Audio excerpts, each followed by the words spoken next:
ओंकारेश्वर ज्योतिर्लिंग। आज हम बात करेंगे ओंकारेश्वर ज्योतिर्लिंग की। अगर आप और भी ज्योतिर्लिंगों के बारे में जानना चाहते हैं तो हमारे चैनल पर सभी ज्योतिर्लिंगों के दर्शन और कथाएं उपलब्ध हैं।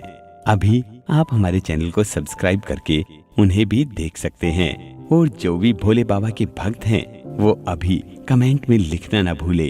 हर हर महादेव। भोले बाबा आप पर कृपा करेंगे। ओंकारेश्वर ज्योतिर्लिंग मध्य प्रदेश के प्रसिद्ध शहर इंदौर के समीप स्थित है। जिस स्थान पर यह ज्योतिर्लिंग स्थित है उस स्थान पर नर्मदा नदी बहती है और पहाड़ी के चारों ओर नदी बहने से यहाँ ओम का आकार बनता है।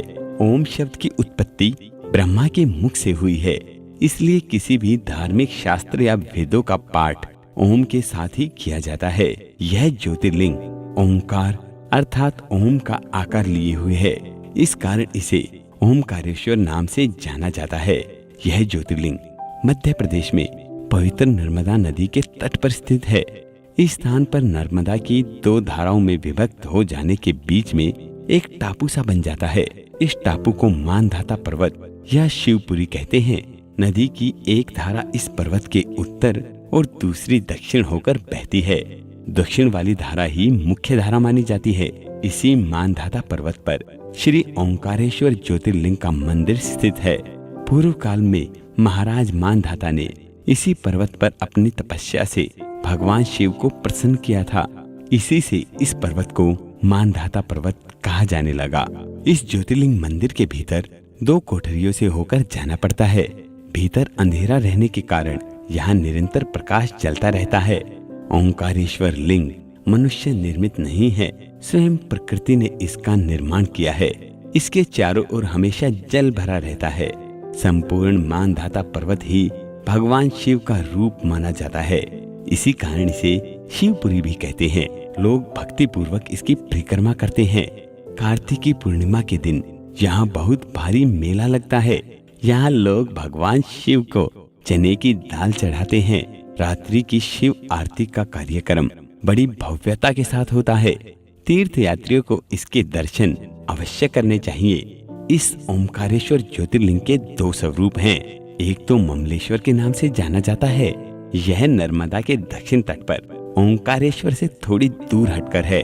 अलग अलग होते हुए भी दोनों की गणना एक में ही की जाती है।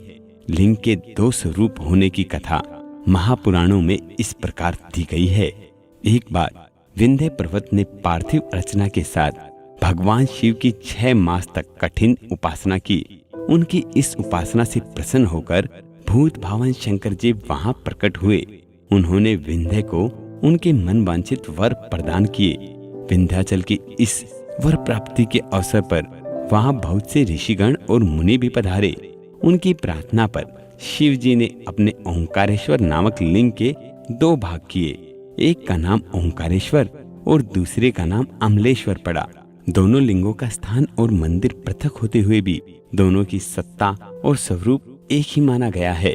शिव पुराण में इस ज्योतिर्लिंग की महिमा का विस्तार से वर्णन किया गया है। श्री ओंकारेश्वर और श्री ममलेश्वर के दर्शन का पुण्य बताते हुए नर्मदा स्नान के पावन फल का भी वर्णन किया जाता है। प्रत्येक मनुष्य को इस क्षेत्र की यात्रा अवश्य ही करनी चाहिए। लौकिक पारलौकिक दोनों प्रकार के उत्तम फलों की प्राप्ति भगवान ओंकारेश्वर की कृपा से सहज ही हो जाती है। अर्थ धर्म काम मोक्ष के सभी साधन उसके लिए सहज ही सुलभ हो जाते हैं। उसे लोकेश्वर महादेव भगवान शिव के परम धाम की प्राप्ति भी हो जाती है। भगवान शिव तो भक्तों पर अकारण ही कृपा करने वाले हैं। फिर जो लोग यहाँ आकर उनके दर्शन करते हैं उनके सौभाग्य के विषय में कहना ही क्या है। उनके लिए तो सभी प्रकार के उत्तम पुण्य मार्ग सदा सदा के लिए खुल जाते हैं। तो प्रेम से सब बोलो बम बम भोले, हर हर महादेव, जय शिव शंभू। अगर आप और भी ज्योतिर्लिंगों के दर्शन करना चाहते हैं तो अभी हमारे चैनल को सब्सक्राइब करना ना भूलें। और अगर आपको ये वीडियो अच्छी लगी है तो इसे अभी लाइक करें और साथ ही कमेंट में हर हर महादेव लिखना ना भूलें। भोले बाबा आप पर कृपा करेंगे। हम ऐसे ही और भी ज्योतिर्लिंगों की और भक्ति की अच्छी अच्छी वीडियो आप लोगों के सामने लेकर आते रहेंगे।